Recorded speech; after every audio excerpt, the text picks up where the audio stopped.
again, we're talking all about relationships, good, the bad, the ugly. Mm-hmm. What happens within the relationship. Tasha's sharing some of her story, and we were at a point in as she's as things have happened that you found before, but now I believe you are at a point of reconciling. Are we going to move forward or not? And in relationships, we know things sometimes happen, and we do have to make that decision. Do we agree to go on or not? Do we sometimes? It sounds harsh to say, but sometimes we will accept bad behavior in the hopefulness that it's going to change, and we're going to still move on together as a family. We do that. Yes. Everybody can get a second chance. Most definitely. No one's perfect. We make mistakes. We are human, but we can reconcile, and we have hope. So because we have that hope, we hope things will go on. So that's where you were in your thing. You were being asked the question, or you were asking the question, are we going to move forward, or if he was willing to. Yep. We pick up there? Yep. So we had a conversation about, moving forward. He desired our marriage. He wanted our marriage to work. Never intended for what happened to happen. So me being the loving, caring, forgiving kind of person that I am, and not believing in divorce or wanting a divorce anyway, it was something that I was okay with, because I really did love him. I did not only love him, but I was in love with him. So it was really like a no-brainer for me, especially with him saying what he said, which gave me hope that, we could move forward and get past that. So we made that attempt. Well, I guess after that experience, the trust factor was a major factor in us moving forward, because the trust that I had, I no longer had. So everything really, became a question mark for me, like moving forward. Everything. You question everything. Everything. And that's not my personality. I was just never that kind of person. So, and I saw the change in myself, in reference to now it's like I'm gone from a person that didn't worry to now I'm worrying. If you out where you say you were going, if that's really where you are. Right. And that just started really like weighing on me, and then just looking at him in his conversations, like having face-to-face conversations, and thinking to myself while I'm looking right at him, like, is he lying or is he telling the truth? I literally started feeling that way. So for that piece, I just want to talk a little bit about it, because again, as we're in relationships, sometimes we feel we're the only one in that going through that. We feel a certain kind of way when we've been wrong, where we don't necessarily want to share with our family what's going on, or you don't have anybody to talk to. For you, when you were going through those things, were you sharing anything with anybody? So you're dealing with stuff alone. So sometime in relationships, we know we deal with stuff alone, because what was the reason that you chose not to share what you were going through with anybody? Because I've always been a private person, number one. Number two is everybody, for me, it seemed like I've always been a little different when it comes to how I handle things versus how somebody else would. And for me, because I know that I am a loving, caring, giving kind of person, if forgiveness was an option, I don't want to share with others, and then others are not on the same page with where I am. And then, now there's an issue because now I got them talking, they're aware of certain things. So I've always been very private. Always been very private. It's a decision when somebody else is in your ear and they give you their opinion, like, well, dang, they said this, should I do that? It makes you question your own thoughts, because somebody else is giving you their opinion, and then they just start talking, and it can create a whole nother element of. But that's a different dynamic too. What you're going through. It's a different dynamic, but for me, it's like somebody else's opinion didn't really dictate what you were going to do. What I was going to do. It was more so. My family and others who really love and care about me being upset with this individual, and now how they're going to perceive this individual going forward. That was more so. We're not going to be nice if we don't have to be. Exactly. Right.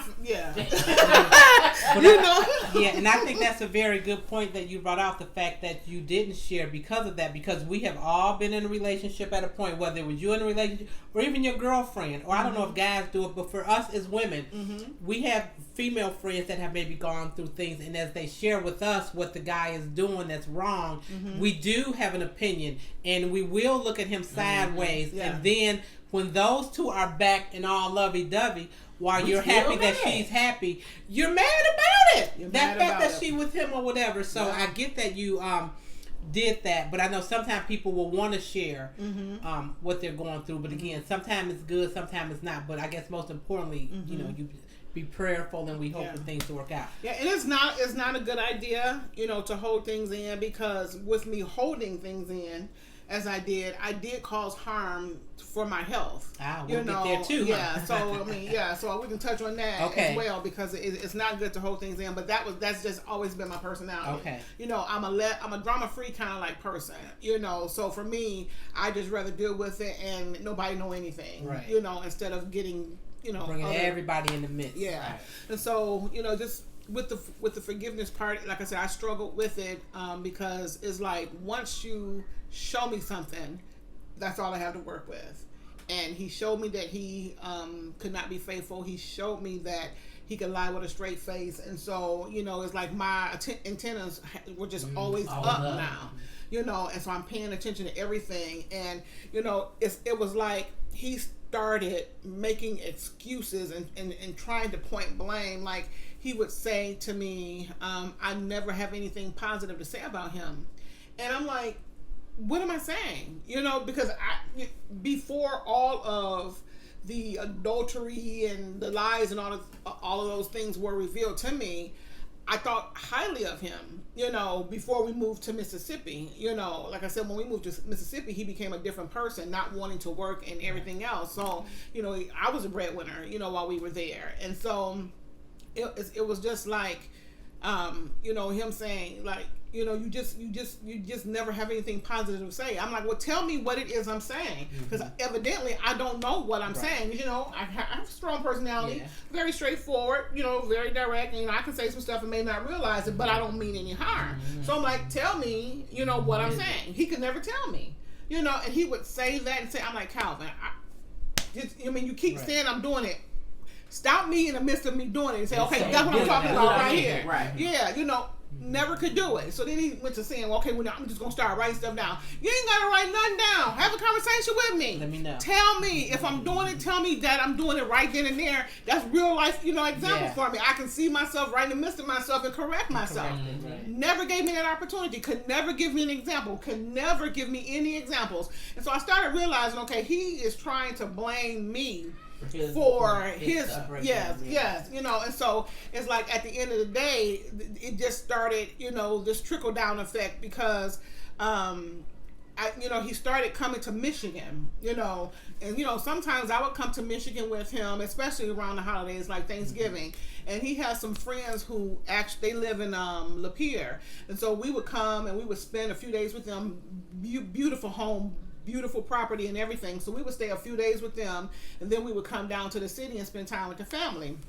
So this one particular time, and this is like after, you know, everything had happened, we were staying with the friends, and, you know, Calvin was being like really distant, you know, just being real nasty, and we had he had wanted to go get the grandkids, and so I was like extremely tired, because that particular day I worked. That Friday I worked. And so I got home, I showered, and we got in the car and we drove. And so we drove basically all night to get here. And it was wintertime, you know, so I was literally tired. But he wanted to go and get the grandkids, and he wanted the grandkids to be with us. Well, we already knew he wasn't watching the grandkids, it was me, you know. So I'm like, okay, I wasn't really feeling it, but we did it. And so we get to his friend's house, because the grandkids are here in the city. So we had to make a detour to come to the city first, and then drive to Lapeer and stay there. And so that particular day when we got here, you know, I was extremely tired. You know, I don't want to say his friends' names, but, you know, we stayed with them. They were always very hospitable. We didn't have to spend any money. Every time we came to visit, it was just always a great time. And so after, you know, we entertained for a little bit, I said, okay, I need to take a nap, because I was so tired. I was feeling sick. So Calvin had made plans with friends to meet up for dinner. So I had told him, you know what, you can just go ahead, 'cause I don't, think I'm gonna make it, because I was extremely tired. So then he sent the grandbabies in to wake me up, and that didn't wake me up. So then he comes in the room. He's like, come on, we gotta go, or whatever. So I pushed myself, got myself up, got myself together, and we went for this dinner. So it was downtown. What's that place where they serve you all that meat and stuff? Oh, like the Texas de Brazil. Yes, that's where we were. So we get there, and it was like a party, That's just the atmosphere in the place anyway. Yes, but all these people he invited, So, we're just there. So, walking around and everything, entertaining the people and stuff. And so, after a little while, Bill comes around or whatever. And so, I'm like, so he brings the bill over to me. And I looked at him. Ooh. And I was like, you kidding me? Y'all been kidding me. You and I had to meet this big bill. And so, I mean, it was the bill because he didn't, not for everybody, but it was for him, Calvin, me, my stepdaughter was there. I think the daddy was there. So it was for the 4 of us, but that was still a hefty deal. It's like $60 a while. You know what I'm saying? And so I looked at him because I'm like, we didn't have this conversation. You should not have made this arrangement if you didn't have money to pay for this dinner, right. And so that angered me because, again, you're not going to plan stuff and think I'm going to pay for it. But in either case, I had to pay for it. Then he needed money because of parking for my stepdaughter or whatever. And I'm like, yes, and so did that. So on the ride going home, we still had the grandbabies with us. And he was saying, that's why I need to get a job. That's why I'm like, who's stopping you from getting a job? Please. I'm like, who's stopping you from getting a job? I'm like, and talking about you just treat me like I'm a bitch, is what he said. I'm like, I don't know how you figure I'm treating you like that. Like anything. Yeah, and again, I'm like, you're not going to put this on me, So we get back to his friend's house, in the pier. Because we drove down for the dinner and we rolled back. Yes. So when we get back, he's all upset. He storms in the house and everything, walks past and everything like I did something to him. So his friends are looking like, because it was his friend and his wife. So they're looking like, So in either case, I came in. I got the girls, granddaughters, ready for bed, gave them their bath and everything. And then I took a shower and I, changed my clothes and everything. And so when I came out of the shower, his friend's wife was waiting for me upstairs, and so she said, Tasha, we're gonna just stay up here so you can get some rest. She said, we're just gonna have some girl time. So I said, okay, not a problem. So Calvin and her husband were actually downstairs because they had their home was just beautiful, but their basement, they have a section that's just like a movie theater. Oh wow. So they were down there, in the movie theater part of it, watching movies. And so she and I were just sitting there talking and everything. And so she said to me, yeah, Calvin, really keeps in touch with, her husband. And she was saying, just in conversation, she made reference to how Calvin made a mention that he thinks I'm cheating on him. And I said, he what? And I'm like, I'm cheating? I'm like, no, I didn't wait this long to get married to be cheating. Right. I'm like, no. I'm like, now you can say he's cheating. Right. I'm like, that would be more of the truth than I'm cheating on me. And she was like, really? I said, yes, really. And I said, and I have proof. And so I started telling her the story that I've already shared, about the experience and everything. And so her mouth was like hanging like wide open. She's like, he's totally been painting a different picture. Of you, about me being, not the nice, sweet, innocent kind of like person. I'm out here cheating. I'm out here doing this. I'm out here, just a whole bunch of stuff. I'm like, no, everything he said is him. He just flipping it like it's me. It's you. Yeah. I paint that picture that if he try to leave you, he can come say, on. I told y'all she was cheating. I told y'all. Yes, and that's exactly it, Jay Lee. That's exactly it. So that following morning, Calvin had a doctor's appointment, so he had to come back down to the city for his appointment.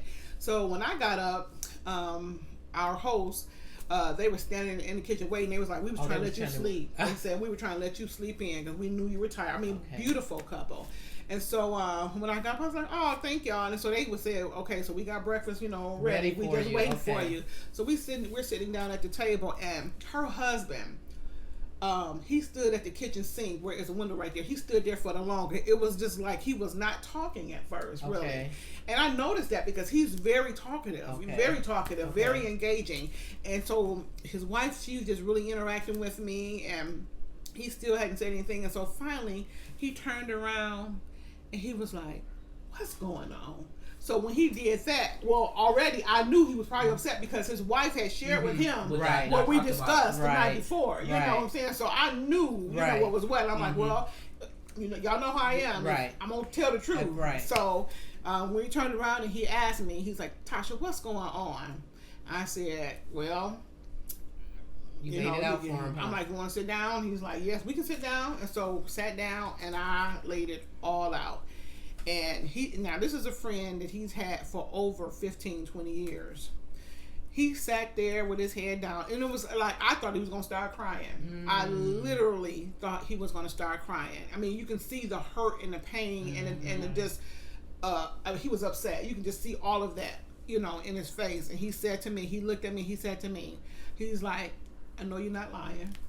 He said, "Well, not one, because I know that's not your character anyway." He was like, "Me and my wife have come to know you for ourselves, and we know that you are a beautiful person. You've been the same person from day one. Okay. We know that about you, so we know, you know, that this has nothing to do with you." And he says, "What you don't realize is everything that you just told us," he says, "you have connected the dots that go back years." Oh, wow. That go back years in reference to Calvin and different scenarios and things of that nature. He was like, "You have no idea what you just told for me." He said, "Told me, you just answered a lot of questions." And he said, "Now things make sense." Okay. Now things make sense, you know. And so, you know, a little while after, Calvin gets back, and so his friend is like this, you know, you can tell he's bothered. You can tell he's bothered. He can barely even look at him. So we're sitting at the table and we're talking, and you know, Calvin is in a slick way trying to throw jabs at me in conversation or whatever. And so I threw jabs back. You know, I'm like, because he said something. We were having a conversation, and he was talking about like people who are lesbians and gays and things of that nature. You know, he was being like very judgmental and, you know, like God condemning them and things of that nature. And I said, "Well, what do you think about, you know, your sins? People who cheat? You know, people who cheat on, you know, their other spouse, their spouse." I mean, you know, it's like at the end of the day, it was just sin is sin. Yeah, sin is sin. You know, so I mean, what difference, you know, do you think? And so at the end of the day, his friend and his wife, they ended up doing something, and so Calvin comes to me and he was like, "What did you tell them?" I'm like, "What did you tell them?" Right. You know, because in order for me to tell them something, you had to tell them something. And apparently somebody said something to me, and I told the truth. Right. You know. And so, you know, he's walking around and just being just very ugly. And I brought my laptop with me because I was still working, even though, you know, we were here. You know, I could work remotely. You so working. Yeah, so I had a conference call this particular day, and it was a really big conference call, you know, where I literally had to speak, you know. And so I'm in a quiet place trying to, you know, have my conference call, and I'm on my computer working, and he walks by and he stands in front of me with his back turned to them so that they couldn't see him, but he was grimming me like never before. Oh, really? Yes, grimming me like never before. And so I looked at him, and so after the conference call, you know, got off the phone and everything, put everything away, but they saw it, you know. And I mean, it was just like, what is wrong with him? And they told me, we saw what he did. You know, they told me, really? Yep, we saw what he did. He always thought he was being slick, but just, you know, it was not being slick. Yeah, so we stayed with them for a few days, and then we came down to the city. You know, when we got down here, we always stayed with my mom, you know. And I mean, the whole while, it was just like he was always gone. You know, I guess he just figured, you know what, that was gonna be easy. Yeah, you know, my mom's car is here. Yeah, my mom's car is here. If I needed to go somewhere, I could just get her car or whatever. But his other thing was that he would keep the grandbaby with me. You know, so at the end of the day, you know, she's my heart, so he knew, you know, I was gonna be good either way it goes. So, we ended up, when we left, taking the grandbaby back with us. So I already knew he wasn't gonna, you know, do anything because he already wasn't working. So when I got home from work, you know, this is after we got back to Mississippi. When I got home from work, I was making sure my grandbaby was fed, she was bathed, and everything. I spent quality time with her because that just was not.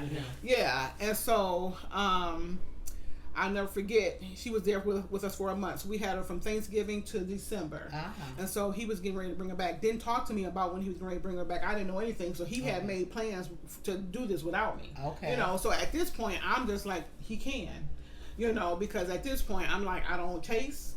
I don't beg, and based on what I learned from his friends, and I told them before we left, I said I believe that he's trying to paint a negative picture of me to what you said. If he leave you, because he's preparing, because he is preparing to leave, and so in order for him to leave, he has to have some form of justification because he already knows everybody has already met me. Right, they know the person you see is the person you get. Yes, yes. Yeah. You know what I'm saying? What? Exactly. Because I'm always gonna be the same person. Yes. Period. So I told him, I said, I believe he's painting a picture of me that's not positive, so that when he leaves, he has justification.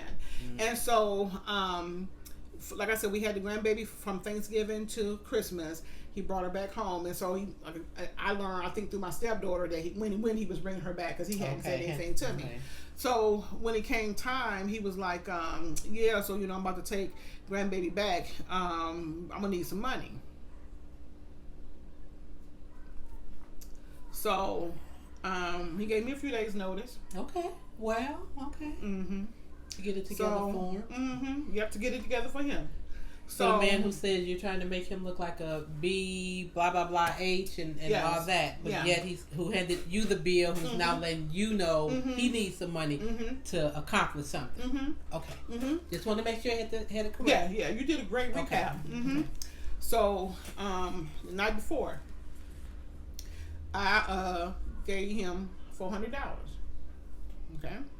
That's gas money. That's gas money. Get you something to eat, feed the grandbaby, and get you back home. What the F is this? Excuse me. What am I gonna do with this? More than nothing. I'm like, something you wasn't able to do on your own. Yes. I'm like, that's gonna get you there and get you back and get you a meal in between. Okay. That's it. Get the grandbaby there, and that's it. Yep. I mean, you must think I'm a again, thing. Yes. Well, stumping up the steps at this time, just angry and everything. And I'm like, this ungrateful, big head man. You don't even have the money to help yourself. Right. Here I am helping you and myself, and you got the nerve to be mad because I didn't give you what you thought you should have gotten when you have not worked not one time since we've been here. And so he stumps upstairs. I'm not your bitch. And so the grandbaby is there in the midst of everything. And so she stands up on the bed and she says, "You." Oh my goodness! I was in tears because if I could have replayed that moment and recorded it, it was the funniest thing. But he said it in front of her. She heard it. She witnessed the entire exchange. That's what and babies she do. repeated what she heard. And I'm telling you, it was the best laugh that I have had ever. And so that next morning, he was they let me get her together like I normally do. He's being mean, trying not to let me spend quality time with her and everything. And so I'm trying to still, make sure she's clean and, she's together and everything. And so she's laying on the bed and he was changing her diaper and I'm trying to clean her before he puts the diaper on and everything. And so he was just being real nasty and mean, and it was like I was so emotional, because it's just like, okay, I didn't ask for this, right? I did not ask for this, and that's what I was feeling that morning. And I couldn't just wait for him to leave. It was just like I just need peace, right? I have peace always. I didn't have peace, and so it was just like I could not wait for him to leave, and so me trying to help him with her, and he's just being real nasty and mean, and so I ended up walking away. And my grandbaby calls me Tutu. Okay. And so she was laying there while he was being mean and ugly, and I'm not even paying attention, and she's paying attention to us. Okay. And so as I walked away, she says Tutu, and I turned around and she stuck her arms out. And I'm telling you, it broke me down. It broke me down for a number of reasons. One is because she witnessed the exchange. And to me, if I felt like she felt my pain and she saw what I was going through, so she reached out to me to get a hug, and that blessed me. That blessed me like never before. So anyway, he gave her to me after he put her on her clothes, and I was able to, get my little hugs and things, and so they left. He was here, I think maybe like 2 weeks. Oh wow! I was like, $400 went far. Yeah, he must have. I don't know who he stayed with. I don't know anything. Right. And so I thought about it. I was like, wait a minute. We got married. I can count on one hand the number of times we have been intimate. Okay, that's another story.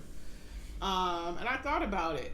It's been almost a year that we had been intimate. Okay. Which was something that I wasn't aware of when we got married. Right. Yeah. And so I remember talking to him. I was like, you know what? You've been gone 2 weeks. You barely called. You haven't said when you plan on coming home. I'm like, you haven't even touched me. You haven't even tried to touch me. It's been over a year. And I'm like, and you always using this excuse. Well, you know about my accident. My back. You know this. You know that. I said, you know what? You never told me this going into our marriage that you had an issue. I never was given an opportunity to say, yep, yes, I want to deal with this, or no, I don't. You didn't give me that opportunity, but now I'm married to you. I said, so here I am. I have been praying and believing God that he will correct this situation. Right. I'm like, but you can't have a positive and a negative together because it's just not going to work. And I'm like, with everything that you're doing, you're going against what I'm praying and believing God for. So it's just not going to happen. I'm like, so at this point, you can stay there. Well, late wee hours of the next morning, here he comes in the house. The door opening. Comes home. Yep, gets home. Comes in there trying to be intimate and everything. Still wasn't satisfying because satisfaction for me is when both parties are satisfied. Oh, yeah. And that's a part of the intimacy. Yes. Well, when your mate cannot ejaculate, that's a concern. Okay? So he could have an erection, but he could not release. That's an issue for me. You knew this before we got married. Right. And you never told me. Oh, yeah. So here I am before all the adultery and all these lies started, coming up. I knew he had a quote unquote back issue. So I'm like, which again, I didn't know before we got married. I learned of it afterwards.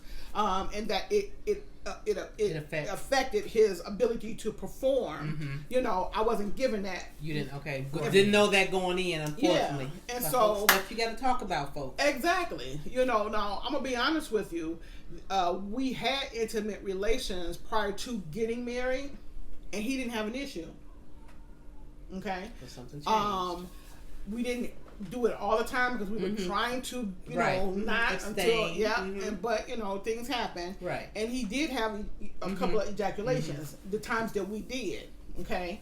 And maybe that was one of the reasons why we did not have intimate relations as probably as much as we would have if he he knew you would figure it out. Exactly. And so I'm thinking, wow, he's truly trying to stand by the word of God and do the right. I mean, so these were all the things that were impressing me. Yeah, it was impressing me. So it was like he had a lot of positives going for him, but when hindsight, I look at it, it was just like it really benefited him, because I wouldn't know that this was an issue. Right. So we went our entire marriage. Basically, and that's hard on a relationship because that's important. That's a part of the marriage. Again, the marital bed it's blessed, and so that's an issue. It's an issue, and it got to the point where it's like I no longer desired the intimacy because I mean he would even lie. He would try to lie and tell me that he had any ejaculation, and he did not. And I'm like, right here. I ain't stupid. I'm like, you gonna lie and tell me you did when we both know you didn't? Where is the evidence? Right. Yes. Where is the evidence? And so. It just that was an issue, and it got to the point where I had to think about it one day. It's like I have gotten so comfortable without even having an intimate relationship with my husband that I haven't even said anything. I mean, a whole year had went by. That was the norm, and I hadn't thought about it, And then it got to the point where little by little he started, like sleeping upstairs, And so one day I got home from work. And I looked in our closet. It was like his and her closets in our bedroom. I looked at his closet. All of his stuff was gone. So I went upstairs and I looked. He done moved all of his stuff upstairs. Oh, he was like moving to the other bedroom totally. Upstairs, yeah. So I said, when he got home, I said, yeah, where your clothes at? Oh, I don't be wanting to disturb you, and so I just decided I can just put my stuff upstairs since I'm always upstairs, because upstairs had a full bathroom also. I'm like, no, we husband and wife. Exactly. I'm like, you can bring your stuff back downstairs. Right. We can sleep in the same room. Right. Yeah, And so he never did. And so it got to a point where it was just like one thing after another. And he would disappear. And I remember one holiday, my mom came down to visit. And so, she stayed with us, and he would be nice to my mom, but he was like really mean towards me. And it was like one day my mom had asked me something and I didn't know the answer to it. So I had called upstairs. I said, hey, babe. And he was like, what? It was his tone and everything. And I was so embarrassed because my mom was, and she tried to play it off, but she heard the same thing I heard, And so, excuse me, that was like a sign for me. And I remember we were going to have dinner, but he had other plans. So I'm like, where is he going? Right. And here, we about to have dinner. Exactly. And so, I mean, again, it's holiday time. Whoever this is he's dating, he's probably spending time with them, And so, yeah, he was going for it, like a few hours or whatever. And, I just looked at him, and then I know on a different occasion, my mom came down to visit. Family was over. Her sisters and everybody, came over and everything. And he got a phone call. And he was like, hey, baby. And I'm standing there. Ooh. I mean, and so then, he got up and he picked his phone up and he walked out of the room. Then he came back and he was like, yeah, that was my goddaughter, and all this, so, and And so, it was just one of those crazy things. And so then it was like, he was saying to me one day, things are rocky. He said to me one day, he was like, he said, I really want to get another vehicle. He always like keep up with the Joneses. Yeah. Okay. Ain't got no money, but you want the best of everything. So I had said to him, I'm not co-signing for you no more. I'm like, however you gonna get it on your own. And so my mom's sister was having this big old barbecue in West Point, which is about like 3.5 hours from where we live. Okay. So that particular day, and one of my good friends from here was down visiting me as well. And so he was like, and she was going to go to the barbecue with us. And so he was like, well, he said, I'm up here at this dealership. Can you just come up here first or whatever? I was like, why? I'm not doing it. Buy whatever you want. Exactly. And so we get up here and everything. And, the guy's talking to me because he already told the guy whatever he's going to tell him. So the guy's talking to me and I was like, okay, well, if you want it, get it.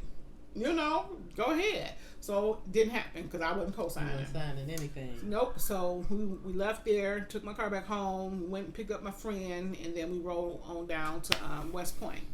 So we get down there. I have a cousin who's really, really high up in the company that he works for in the finance department at a Chevrolet dealership. And so he was talking to my cousin about his truck and how he wanted to do something different. Well, one of the positives about my ex-husband is that he's very anal as it relates to his vehicles, his motorcycle, his truck, immaculate condition. Yes. And so my cousin was saying to him, I will give you top dollar for this vehicle.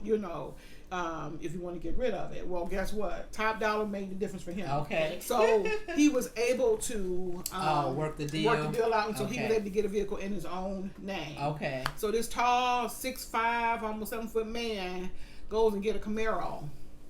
Oh, did he? Okay. Yeah. He wanted to look good for the ladies, Sports I guess. car. Yeah, he just wanted to look good for the ladies. Big, big, husky, like it's in the car like a sardine. But yeah, and so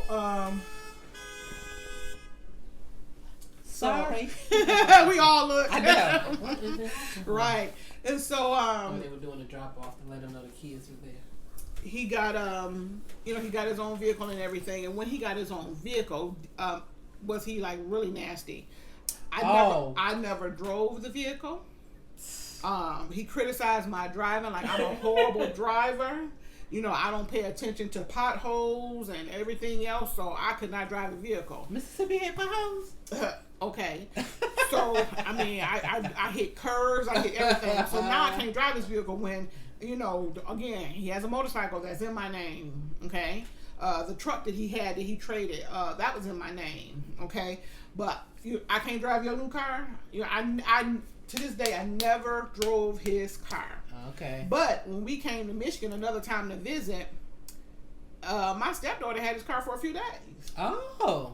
Okay. Go figure. Detroit roads worse than anybody. Potholes everywhere. Go figure. So I was like, Okay. So again, just a lot of different. And I'm saying all of this, and and I apologize if I'm taking a long time to tell the story, but there is so much, and I'm really sharing the details because there was a lot that occurred that I did not notice up front. That when I think back on it, there were so many signs there for me to pay attention to, and I missed them all, and so that's why I'm really being very intimate. So I apologize, but I don't apologize because if this can help somebody, I really wanted to help somebody, and I hope y'all hear this from my heart. Because again, even this morning, and I didn't say anything to my aunt and my cousin, but this morning when I was taking my shower, to get over here, it was just like, I was like, wow. I'm about to really go public, with this. And it wasn't anything for me to like back out of, but it was just like me really, even in the midst of this conversation, remembering other things that took place, Like so facing that truth. Yeah, facing my truth. Exactly. And again, the fact that you're now on the other side of that, so now you're getting this side of the story, but then to know that there's still life after all everything. Exactly. So, with the vehicle situation, he got his own vehicle, acting ugly. Things just really went downhill at that point. And I just remember, him like real being even more secretive, like disappearing, doing things. And so it got to a point where the house that we were renting at the time, it was just, starting to just be too much, for me to continue to try to pay for it by myself, and so we ended up not, because we had a 2-year lease with the people that we were renting from, and so when the lease was up, we decided not to like renew because we were paying $2,500 a month to rent in Mississippi. Woo! That's nice. And look, that wasn't the mortgage. That was not. Yes, exactly. That was $2,500 to rent, and that was me. Doing that. Me paying the rent, me paying my car note, me paying the car insurance, me taking care of the groceries, me doing everything. With his guaranteed income because of his issues, he was only doing his car note, his motorcycle note, and his insurance. He wasn't contributing anything to the household whatsoever. So again, Ooh, thank God for grace. Thank God for grace. Yes. So, again, at this point, it's like, Tasha not gonna keep paying this. And so when it came time to move, he had a little bit beforehand, he found a job as a bouncer at a nightclub in Louisiana, which is 2.5 hours away from us. Okay. So he eventually said, well, he only worked so many nights a week. So he was like, on the nights that he worked, he's just going to stay there in a hotel and, just come home on the weekends. Okay. So paying good money if I'm going to have a hotel bill over these days. I'm just saying. Come with it. So I'm like, okay. again, not gonna work. Even though we're struggling and going through everything, it's like, okay, I'm not gonna be married to you and we're living in two separate places. Right. Okay, so I'm gonna go ahead, bite the bullet, go on head to Louisiana, find a place there, and do what you gotta do. Do what we gotta do. Well, get to Louisiana. He had a hidden agenda there.